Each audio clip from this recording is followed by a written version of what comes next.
What's up, guys? It's Coach Grant with First Down Training, and today we're going to be talking about how wide receivers can beat DBs who are faster than them, okay? So if you got a faster DB that you're going up against, maybe you're not the fastest wide receiver on the field, maybe you're going up against a hell of an athlete, how can you guys get separation? Today we're going to be talking about how the details matter and all the specific things that you guys can do to make sure that you get separation against any kind of DB and any kind of coverage. So I hope this video gives you guys some value, teaches you a few new things just overall about route running, but also, fellas, if you guys are a wide receiver and you struggle with what to do on the field, the specific drills that you need to do to apply to these different route running situations that we like to talk about, check out that very first link in the description for our 28-day on-field wide receiver workout plan. So what it is, it's a 4-week-long schedule where we break down every single day of the plan. We give you specific drills to do, sets and reps, rest periods, and then specific routes that you can run with the steps to each route. Also in the video, we include a 30-minute long video where we break down each day of the drill. We show you how each drill works, what it works on, and then we give you live full-speed examples. So I hope you guys could check that out below. Very first link in the description. Let's get started. So Doug Baldwin here, perfect example of the details of route running, right? So I looked this up. They said that he ran a 4.940 at the combine. He looks a lot faster than 4.9, but again, nonetheless, right? They said I saw somewhere that he might have ran a 4.5 or I think it was a 4.6, right? So if we got a DB who's quicker than me and you're maybe not the fastest receiver, your route running 100% matters, right? So it's not about necessarily being the biggest burner on the field, right? Not everybody's Tyreek Hill, and I understand that, but even when you watch Tyreek Hill, a lot of the stuff that he does is technically sound, and he's a salesman on his route. So that brings me to my first tip. So he's going to be running a squirrel route. So what a squirrel route is an out, up, and then back out. Some people work a comeback off of it. Some people just work a stop route off of it. But this is more like maybe a sprint out concept from the quarterback, most likely play action where he's coming back to this a little bit late. It's a longer developing play. But what's going to get this DB to bite is I obviously have to sell this out and up. So you see when he gets up into this out route, what does he do? He fully commits his shoulders, fully commits his hips, and he's in stride on the out portion of this, right? That's what's going to make that DB bite. And especially when you're going up against a talented DB who's a little bit faster than you got to be a salesman on a route because you got to get him to be over anxious because he's going to have great recovery speed. So we got to try to get as much separation as possible. So when I commit down this break, shoulders and hips tell him that I'm running an out route. I want to tell him that I'm working this out. So when I break this thing off, so again, he breaks, it's going to be 1, 2, 3. And when you break off of that third step, if your shoulders and your hips are committed, you're going to have some explosion off that cut. So now I got to make it seem like I'm running a vertical portion of this. I'm running the out and up. That's what I want to make it look like. And you see when he gets to that out and up, what happens? Shoulders and hips are committed. Now he's in that blind spot of the DB. This DB feels that speed there. He feels that we're actually running there and we're actually going vertical. He thinks he's playing this thing well, staying over the top because I'm actually pushing up. Everything that you do, fellas, you got to be a salesman when you're not the fastest guy on the field. Because again, you still got to be able to sell vertical. Even if that DB isn't threatened vertical by you, he's still not going to let you just run right by him. So you really got to come off the line. Like let's say you're running just a straight up comeback. This portion of the route, we're going to be taking a look at a route from Jerry Rice here in a second.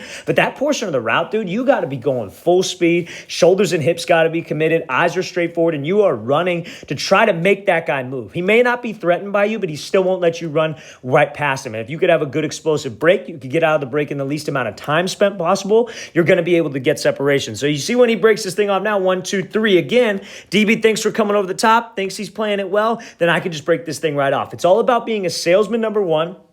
When you're slower than the DB, it's about being a salesman. It's about eliminating all wasted motion at the top of the break. And then ultimately, it's about accelerating out so I could go win this race back to the ball. It's a great job by Doug Baldwin making that play. It's the details, fella. The details matter when you're going up against a DB who's a good athlete, who's more explosive than you, who's faster, and especially when they're bigger than you. The details 100% matter. Let's watch the thing again, full speed one more time. Great job by Baldwin running this squirrel route and out, back up, and then back out again. Make every single break that you guys run look the exact same. So now we're looking at this route from Jerry Rice. It's going to be this post-out route. So you see how smooth he is just at that break point. And it's unreal to see. And again, he's one of those guys, he was a 4.740 guy. Now, again, that's not slow, right? Like especially like if he's running against an average dude, he's going to dust an average guy. But for the NFL, it's slow, right? And you're going to be going up against a lot of different DBs who are faster than you, right? Like let's say you're a 5 flat guy in high school, right? Again, you may be a great athlete, but you're going to be going up against a lot of DBs who have like 4.6, 4.7 speed, right? So they're going to be quicker than you. They're going to be a little bit more explosive than you. So how do we get separation against those guys? And like I said, it's all about being a salesman. It's about about eliminating extra time. So you see Jerry, when he runs this post out, what same similarities to Doug Baldwin. Shoulders and hips are committed. Fellas, it's not about selling with your eyes. Everybody loves to talk about that, oh, your eyes tell lies, right? Yeah, and certainly it helps. But when you look back for that ball, if your shoulders and your hips are drifting upfield, that DB ain't biting on anything. He's not driving because you're not actually selling the route, right? You got to make sure that your hips and shoulders are committed. You're in stride, eyes are straight there. So now that's not what this is about. We kind of covered that in the last clip. It's about the break point, right? So you see when Rice goes up into this break point, there's no indicator, right? There's nothing that says that he's going to stop. There's nothing saying that, oh, I'm going to make a break right now. And what are some of those things that receivers do? They pop their chest up. They start shortening their stride. Their eyes start looking to the break. They open up their shoulder and their hip. That's something that you cannot have. We can't afford to do anything like that because, like I said, if this guy's faster than us, he's going to have great recovery speed, right? So, and again, you may not be beating that DB over the top every single time as a fast guy, but it opens up a lot of different things underneath if you can sell like you're just trying to run right off. If you can threaten him the best you can, that you're either going to try to take this thing over the middle deep, you're going to take it to the outside deep, wherever the route may be, right? So no indicators going into this break point. So when he drops,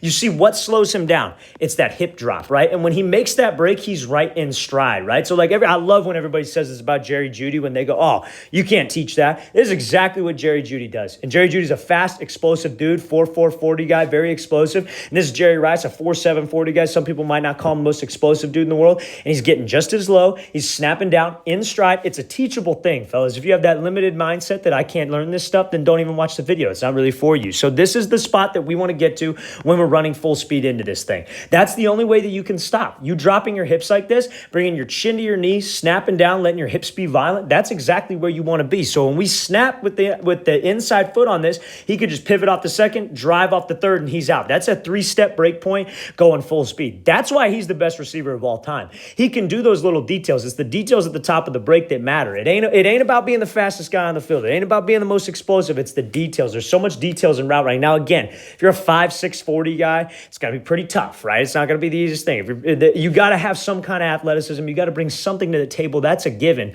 But if you're going up against a DB who's faster than you, you cannot afford to waste any extra time at the top of the break. Now, in high school, maybe that's 5 steps. Maybe that's not a 3-step clean break. But at least you sold vertical into it. At least you dropped in stride and you didn't give an indicator to this DB so you can have that opportunity to actually accelerate out. And this brings me to my next point. Again, another detail. You got to race back to that ball because we got to take advantage of any kind of separation, right? Like if you got a DB, like let's say you run a 4.7 40 and that DB runs a 4.5, but if you're racing him and you get a 5-yard head start, you should win every single time. He should not be able to get 5 yards and you in 0.2 seconds, right? So if I get this kind of separation, I got to make sure I accelerate, pump my arms, and win that race back to the ball. Anybody could get separation. Can I keep separation? Can I keep that separation and actually pump my arms and drive back to the ball? And you see how precise the break is. He's right on that yard line, drops those hips, makes that tight turn, and eliminates steps, but more importantly, eliminates wasted motion and wasted time at the top of the break. Let's watch the thing again, full speed right here from Rice. This is a great overall route,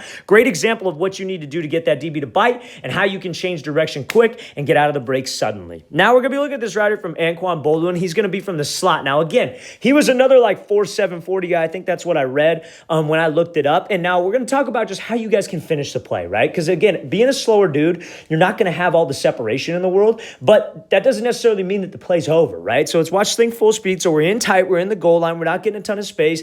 It's very tight coverage right here, right? So how do we make this play happen? So let's talk about some of the opportunities that you're going to get with that ball in the air being a slower dude. And again, a lot of the times being a slower receiver, going up against faster guys, you're usually on the bigger side, right? So as a quarterback, from a quarterback perspective, what I used to love to do, dude, I'm just going to go put this thing above the rim because I know you may not have speed, but I know you got size on this guy. So these are the opportunities we got to make the most of. Now, if you're a shorter dude and you're on the slower side, this can still somewhat apply to you, right? So when this thing's thrown in the air, you don't want to show too early because we don't want to give this DB time to play my hands, right? So you see when Baldwin goes here, he goes up and gets this thing, but you see how it's at like the last possible second he's showing his hands. Yes, you want to go up and high point the ball. I'm not saying you want to wait till the ball hits you in the chest and like close to the ground.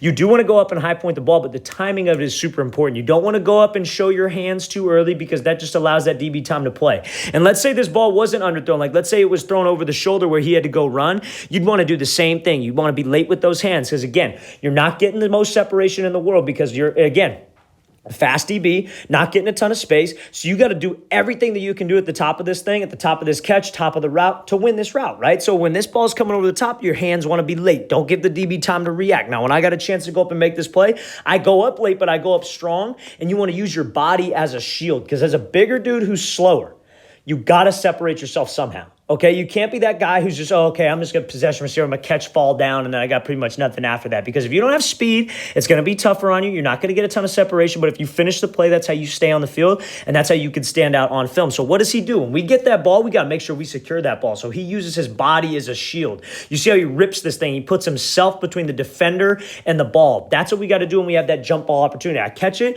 I rip it away, I secure it. Some guys like to pull it over their head, but whatever it may be, just make sure that we secure the catch and make sure you finish the play. How you can stay on the field as a slower wide receiver against faster DBs is make sure that we finish the play and we win these one-on-one jump ball opportunities and these over-the-shoulder opportunities. Let's watch the thing again, full speed one more time. Great job making this play over the top here by Bolden. One of the better guys that was one on the slower side in the league. All right, guys, we want to thank you for watching. I really appreciate it. If you guys have any questions at all, please don't hesitate to leave those in the comments below. I always appreciate the feedback. Always appreciate the new suggestions, the recommendations for videos. Helps me come up with new ideas, so I definitely appreciate that. And again, fellas, 4-week-long wide receiver on-field workout plan. Hope you guys could check that out. All the drills you need to do to improve your route running, press releases, catching, balance, explosiveness, all made into a specific plan. 30-minute instructional video where we break down each day, full speed examples, all the above. Hope you guys should check that out. Very first link in the description. I'll see you guys next time.